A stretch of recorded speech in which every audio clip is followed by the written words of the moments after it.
இத குடி. வேண்டாம் காயத்ரி, இப்பதானே அரை மணி நேரத்துக்கு முன்னாடி குடிச்சேன். ஜூஸ் எல்லாம் வேண்டாம். ஆபரேஷன் பண்ண உடம்பு சீக்கிரமா எழுந்து நடமாட வேண்டாமா? அதுக்குதான் அரை மணி நேரத்துக்கு ஒரு தடவை ஜூஸ் குடுக்க சொல்லிருக்காங்க. குடிமா.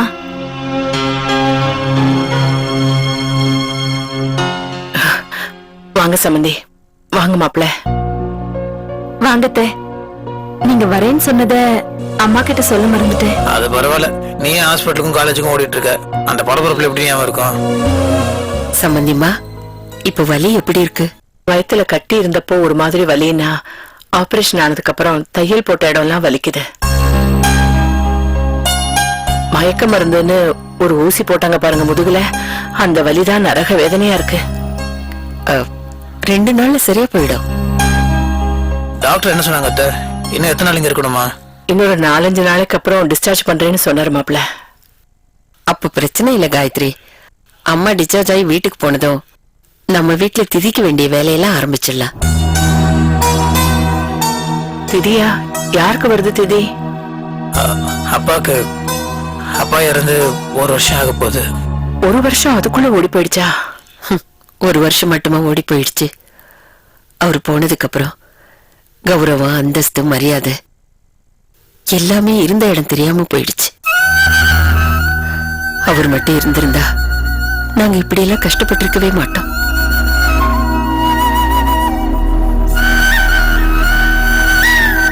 என்னங்க, மாமாவுக்கு எப்ப திதி வருது? வர ஞாயிற்றுக்கிழமை. இன்னும் 2 நாள் இருக்கு. அப்படின்னா ஒண்ணு பண்ணுங்க மாப்பிள்ள, காயத்ரி இப்பவே நீங்க கூட கூட்டிட்டு போயிடுங்க. சுதா இருக்கால என்ன பாத்துக்கிறதுக்கு. இல்ல சம்பந்தி, அப்படி ஒண்ணு பெரிய வேலை இல்ல. நீங்க டிஸ்சார்ஜ் ஆகி வீட்டுக்கு போனதுக்கு அப்புறம் காயத்ரி வந்தா போதும். ஆமா அத்தை, இப்போ உடம்பு தான் முக்கியம். சரி, அப்ப நாங்க கிளம்புறோம். சம்பந்திமா, தையல் போட்ட இடத்துல தண்ணி எல்லாம் படாம பாத்துக்கங்க. ரொம்ப ஜாக்கிரதையா இருக்கணும். பாத்ரூம் போனா கூட யாரையாவது கூட கூட்டிட்டு போங்க. பத்திரமா இருங்க. சரிங்க, நாங்க கிளம்புறோம். போயிட்டு வாங்க. வரேன் காயத்ரி. வாங்க மாப்பிள்ள. அம்மா குடிமா.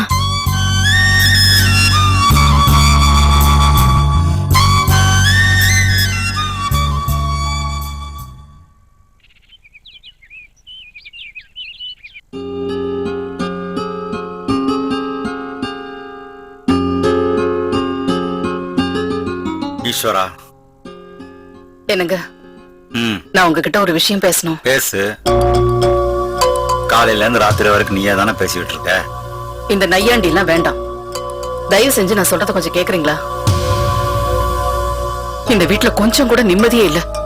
எப்ப பார்த்தாலும் சண்டையும் சச்சரவும் தான். இப்ப அதுக்கு என்ன பண்ணலாங்கிற? இல்லைங்க, இன்னும் 1 வாரத்துல உங்க பேரனுக்கு பிறந்த நாள் வருது. அடுத்த ஞாயிற்றுக்கிழமை அவன் பிறந்த நட்சத்திரம் கேலண்டர்ல பார்த்தேன். அவன் பிறந்த நாள தடபுடலா விருந்தும் விழாவுமா கொண்டாடணுங்க. அத பத்தி பேசி ஒரு முடிவெடுக்கணும் தான்.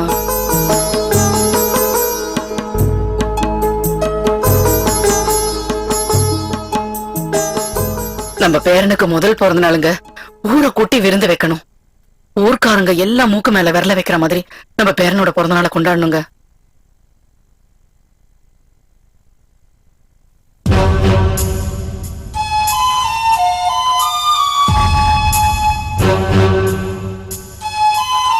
ஏங்க, உங்ககிட்ட தானே சொல்லிட்டு இருக்கேன். காதுல விழலையா? என்ன சிரிக்கிறீங்க? நம்ம பேரனுக்கு பிறந்த நாள் வர்றது சந்தோஷமான விஷயம்தான். ஆனா அதே நாள்ல தான் எங்க அண்ணன் இறந்து போனாருங்கிறத நீ மறந்துட்டியா?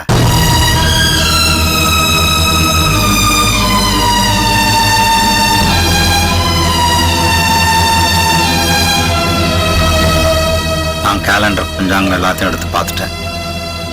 குழந்தையோட பிறந்த நட்சத்திரமும் அண்ணன் இறந்த தேதியும் ஒன்னா வருது. அண்ணனுக்கு திதி கொடுக்கறது தான் முக்கியம். பேரன் பிறந்த நாள் முக்கியம் இல்ல. அப்போ சந்தோஷத்தை விட்டுட்டு துக்கத்தை தலையில தூக்கி வச்சுட்டு ஆடலான்னு சொல்றீங்களா? ஆமா, அந்த துக்கத்தை நம்ம தலையில தூக்கி வச்சுக்கலன்னா அதை விட பெரிய துக்கத்தை ஆண்டவன் நம்ம தலைமையில ஏத்தி வச்சிருவான். சுமக்கத்தான் முடியுமா? அதை தாங்கத்தான் நமக்கு சக்தி இருக்கா?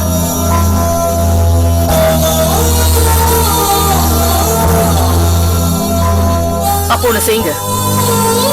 காலையில கோவில் குளத்துக்கு போய் உங்க அண்ணனுக்கு திதி கொடுத்துட்டு வந்துருங்க. சாயந்தரம் பேரனோட ஃபங்க்ஷனை வீட்டுல வச்சு கொண்டாடலாம். அப்படியெல்லாம் பண்ண முடியாது. என்ன பேசுற நீ? இது என்ன கட்சி கூட்டமா நடத்துறோம்? காலையில ஒரு கூட்டம், சாயங்காலம் ஒரு கூட்டம் பண்றதுக்கு. அப்போ என் பேரனோட பிறந்த நாளை கொண்டாட மாட்டீங்களா? கொண்டாட வேணாம் நான் சொல்லல விசாலம். கிராண்டா கொண்டாட வேணாம்னு சொல்றேன்.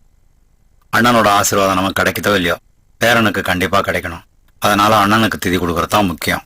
ஆமா, அந்த மனுஷன் தலை சாஞ்சதுல இருந்து இந்த வீட்டுல எந்த விதமான சந்தோஷமும் கிடையாது.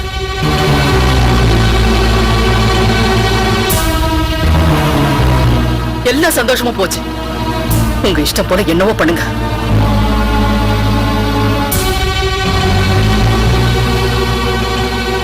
அத்தை, மாமா சொல்றதா கரெக்ட். இப்ப எங்க குழந்தையோட பர்த்டேயை விட அண்ணாமலை மாமாவோட திதி தான் முக்கியம். அம்மா, உன் பேரன் பிறந்த நாள்ல அடுத்த வருஷம் கூட விமரிசையா கொண்டாடிடலாம். அண்ணாமலை இப்ப ஆத்மா சாந்தி அடையணும்னா அவருக்கு செய்ய வேண்டியதெல்லாம் செஞ்சாகணும். அதுதான் இப்ப முக்கியம். ஆமாமா, தெரிஞ்சோ தெரியாமலோ அண்ணாமலை அப்பாவோட சாவுக்கு நானும் ஒரு காரணமா இருந்துட்டேன். இந்த திதியை கொடுத்து நான் செஞ்ச தப்புக்கு பரிகாரம் தேடிக்கிறேன். அப்பதான் என் மனசுல இருக்கிற பாரம் குறையும். ஓஹோ, எல்லாரும் ஒண்ணு சேர்ந்துட்டீங்கல்ல. இனிமேல் யாருதான் என் பேச்ச கேட்க போறீங்க? விடுங்க, உங்க இஷ்டம் போல என்ன வேணா செய்யுங்க.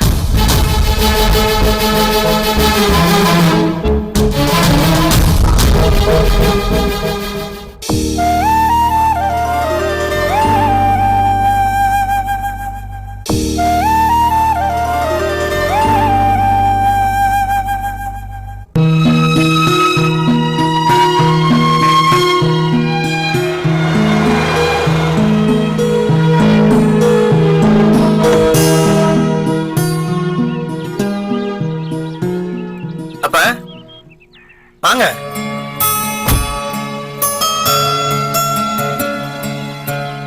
உள்ள வாங்கப்பா, உட்காருங்க. நீ உட்காருப்பா. பரவாயில்லப்பா.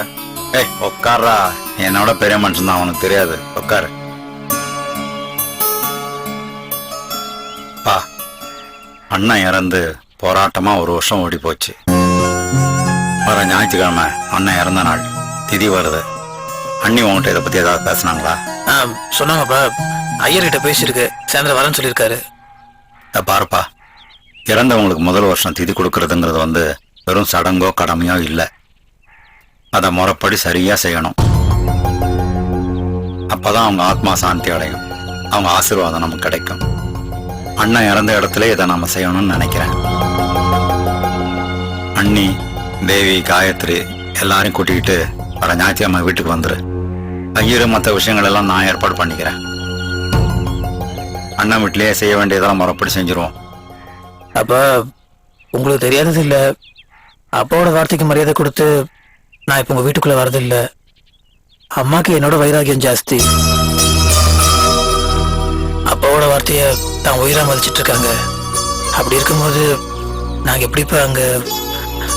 கண்டிப்பா அம்மா ஒத்துக்க மாட்டாங்கப்பா. அண்ணி வரமாட்டாங்க, உண்மைதான். அண்ணன் கடைசி மூச்சு விட்ட இடத்துல இதை பண்ணலாம்னு நான் நினைச்சேன். சரி பரவாயில்ல, உங்க வீட்லயே வச்சு எல்லாம் ஏற்பாடு பண்ணு. நாங்க எல்லாரும் அங்க வர்றோம். என்னடா பாக்குற? நீங்க தான் இந்த ஜென்மத்துல எங்க வீட்டு வாசப்படியை மிதிக்க கூடாது முடிவு பண்ணிட்டீங்க. நாங்க அப்படி முடிவு பண்ணலையே. நாங்க எப்ப வேணும்னாலும் உங்க வீட்டுக்கு வர தயாரா இருக்கோம். சரிப்பா. திருப்தியா செய்யணும் கிருஷ்ணா.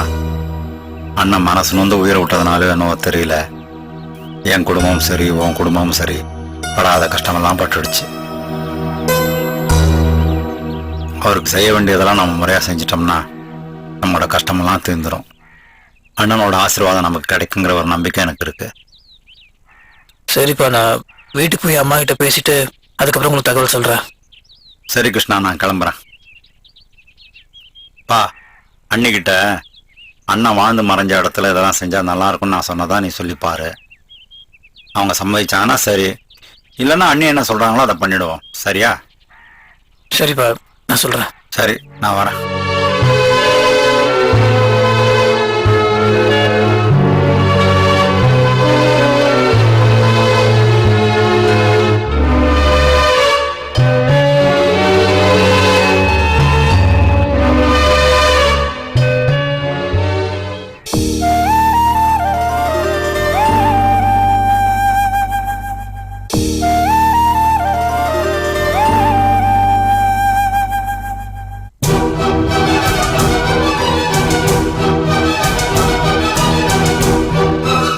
உங்க சித்தப்பா சொல்ற நியாயம் ரொம்ப நல்லா இருக்குடா. இன்னைக்கு அந்த வீடு அவ்வளவு கம்பீரமா தலை நிமிர்ந்து நிக்குதுன்னா அதுக்கு காரணம் உங்க அப்பாவோட உழைப்பு தான். அந்த வீட்டுக்கும் நமக்கு எந்த சம்பந்தமும் கிடையாதுன்னு எப்பவும் முடிவாயிடுச்சு. இருந்த ரைஸ் மில்லையும் வித்து தொலைச்சாச்சு.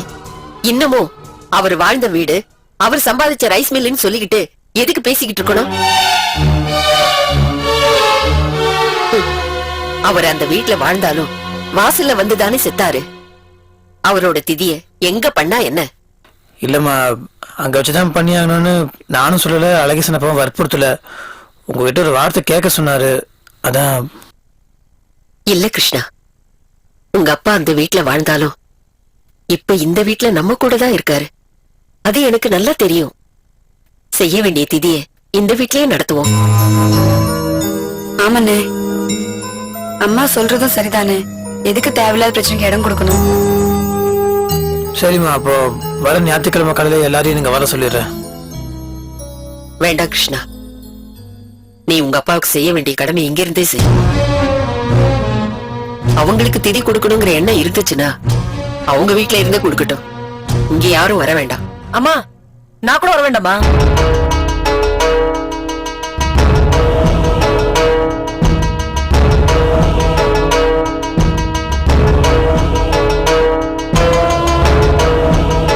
அக்கா, ஏன் வெளியே நின்று உள்ள வா.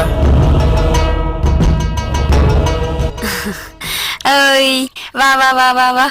ஐயோ அம்மா, அண்ணாமலை அப்பாதான் என் வயித்துல குழந்தைய பிறந்திருக்காருன்னு உனக்கு நல்லா தெரியும்.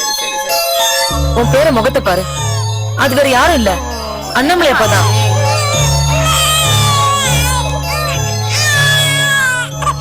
அவன் பிறந்த நட்சத்திரமும் பிறந்த தேதியும் ஒரே நாள்தான் வந்திருக்கு. ஆனாலும் அவன் பிறந்த நாளை கொண்டாடாம அப்பாவோட திதியை நடத்தணும்னு தான் நாங்க முடிவு பண்ணிருக்கோம். அம்மா, நீ நிதானமா தனியா உட்காந்து யோசிச்சு பாரு. உனக்கே தெரியும், அப்பா இறந்ததுக்கு அப்புறம் 2 குடும்பத்திலயும் பிரச்சனை மேல பிரச்சனை வந்துகிட்டே இருக்கு. இங்க கிருஷ்ண படாத கஷ்டம் எல்லாம் பட்டுட்டான். சந்தோஷமா வாழ வேண்டிய வயசுல அத்தனை பெரிய சுமக்கிற சுமத்தாங்கியா இருக்கான். ராஜ கம்பீரத்தோட இருக்க வேண்டியவன் இப்படி கஷ்டப்பட்டுட்டு இருக்கான். அங்க என் புருஷனால ரைஸ் மேல கைய விட்டு போச்சு. என் தாலி இப்ப தப்பி பழிச்சது.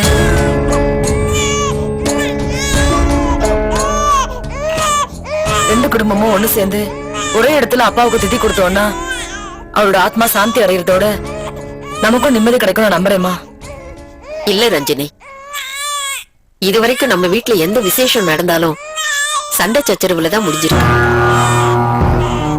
உங்க அப்பாவுக்கு செய்ய வேண்டிய காரியத்தையாவது எந்த ஒரு கூச்சலும் குழப்பமும் இல்லாம பண்ணணும்னு நான் நினைக்கிறேன். அம்மா, 2 குடும்பமும் தனித்தனியா நடத்துறதுக்கு இது ஒண்ணும் பண்டிகையோ பூஜையோ கிடையாது. திதி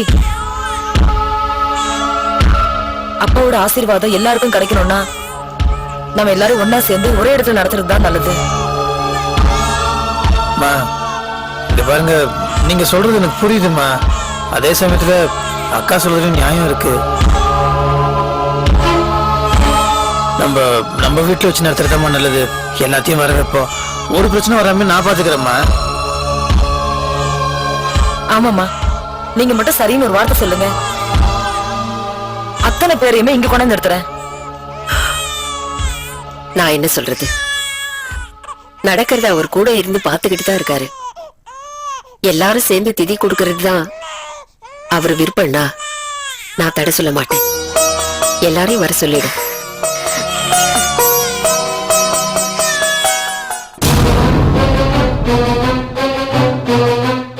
நான் அந்த வீட்டு படியேறி வந்துதான் பெரிய மாமாவுக்கு திதி கொடுக்கிற சடங்குல கலந்துக்கணும்னா நாங்க வரல. அம்மா, என்ன சொல்ற நீ? நான் வரல, என்னால வர முடியாதுன்னு சொல்றேன். மாமா வாழ்ந்த வீடு இது. இந்த வீட்டு வாசல்ல தான் மாமா உயிரை விட்டாரு. இங்க வச்சு திதி கொடுக்கறது தான் நியாயம்.